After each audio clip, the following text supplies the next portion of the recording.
Tous les jours, dès 16h, Historiquement Vôtre vous raconte l'histoire sans se la raconter. Et elle nous raconte des histoires en étant toujours très à cheval sur les faits. C'est Clémentine Portier-Kaltenbach. Aujourd'hui, Clémentine, de cheval, il est forcément question, puisque vous nous parlez des Amazones d'un certain François Charette de la Contrée. Oui, absolument, Stéphane. Mais déjà, juste pour le plaisir, rappelons l'origine.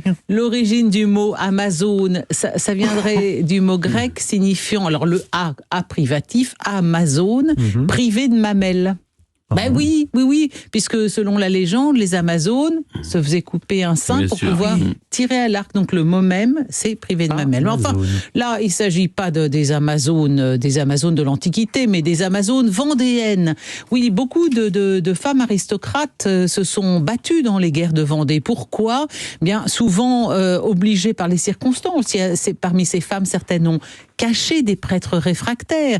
Elles ont protégé ou caché leurs frères, leurs maris, leurs pères qui combattaient contre les Bleus, contre la République. Elles se sont mises à se battre aussi pour se venger des Bleus, parfois, qui avaient pillé et mis le feu à leur maison, leur manoir.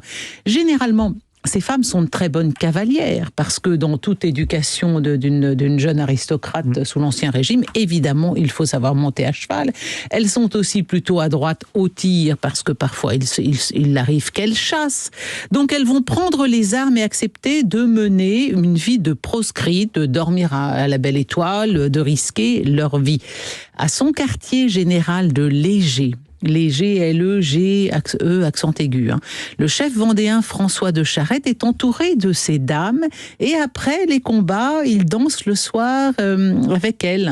Et il y a un film qui retranscrit ça, enfin qui nous montre ça très bien, c'était Les Mariés de l'an 2, un de mes films préférés. Ça vous dit quelque chose ? Oui, avec Belmondo, Marlène Jobert, me semble. Non, c'est Marlène Jobert.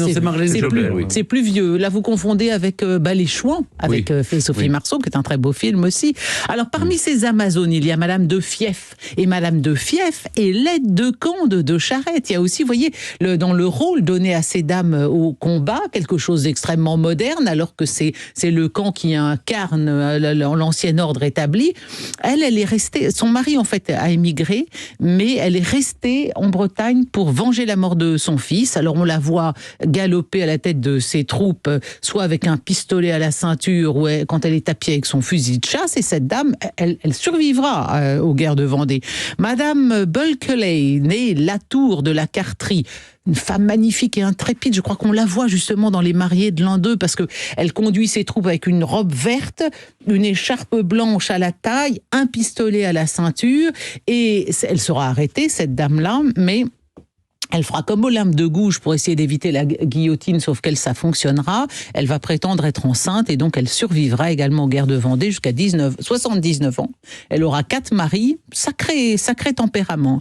La comtesse de Bruck, épouse d'un officier, elle se battait à cheval munie avec un sarbe, et elle menait toute une bande de femmes armées de bâtons.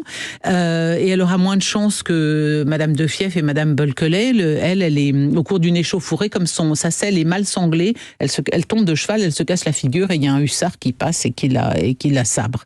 Mais les deux Amazones les plus connues, sans doute, sont Adélaïde de la Rochefoucauld, que les soldats de Charette surnommaient la dame de la Garnache, du nom de sa paroisse. Alors la grande question, c'est de savoir si Madame de la Rochefoucauld a eu une histoire d'amour avec de Charette ou pas. Il semble que de Charette attirait beaucoup les femmes, il était très séduisant. Tout ce petit monde est très jeune. De Charette et Madame de la Rochefoucauld ont tous les deux 33 ans. Et ils vont mourir à 33 ans. La mère de la marquise La Rochefoucauld, ça m'a frappé parce qu'elle a quand même un nom, on croirait un sketch de Valérie Lemercier. Sa mère s'appelait Cocu de la Fouchardière. Non, il faut le bon. Alors elle se lance dans la bataille quasiment par accident, parce qu'en fait, il y a un groupe de chouans qui vont chercher Monsieur de Charette. Il n'est pas là. Donc, comme ils connaissent les sympathies contre-révolutionnaires de Madame La Rochefoucauld, ils vont la chercher. Elle prend leur tête. Et d'embuscade en embuscade, elle est trahie.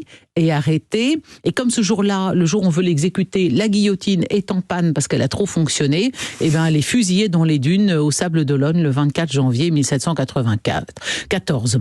Enfin, la dernière peut-être qui est très connue aussi, c'est la marquise de la Roche-Jacquelin. Elle voulait pas du tout combattre, c'était pas spécialement une Amazone, mais elle était folle amoureuse de son mari, le marquis de Lescure, l'un des principaux généraux de l'armée catholique et royale. Et du coup, elle le suivait en carrosse sur les lieux de combat. C'est surréaliste comme ça. Vous imaginez cette femme qui suit son mari, qui le regarde de loin en train de se battre. Elle a pris une balle perdue ? Alors, ce qui s'est passé, c'est que c'est son mari qui a pris une balle perdue à Cholet en juin 93, et donc elle prend sa place, et oui, c'est elle qui poursuit le combat jusqu'à la défaite finale de Savenay en décembre 93. La chronique nous dit qu'elle portait le pantalon bouffant des Bretons et faisait le coup de feu comme n'importe quel cavalier. Donc très courageuse, Madame de la Roche-Jacquelin, et elle a laissé des mémoires. C'est pour ça que c'est elle dont on se souvient le mieux. Elle a servi sa propre gloire et celle de son défunt mari. Alors là, je vous ai cité les Amazones vendéennes, des aristocrates, mais il y a de nombreuses femmes du peuple, bien sûr, qui s'engagèrent aussi dans cette guerre civile. Peut-être la plus célèbre d'entre elles est-elle Renée Bordereau, dite Langevin, qui décida, après la mort de son père, tué sous ses yeux par les Bleus, de se battre jusqu'à la mort. Mais ça, c'est une autre histoire, et une autre histoire des femmes vendéennes qui furent de sacrées combattantes et qui sont dignes des Amazones de l'Antiquité. Merci beaucoup, Clémentine.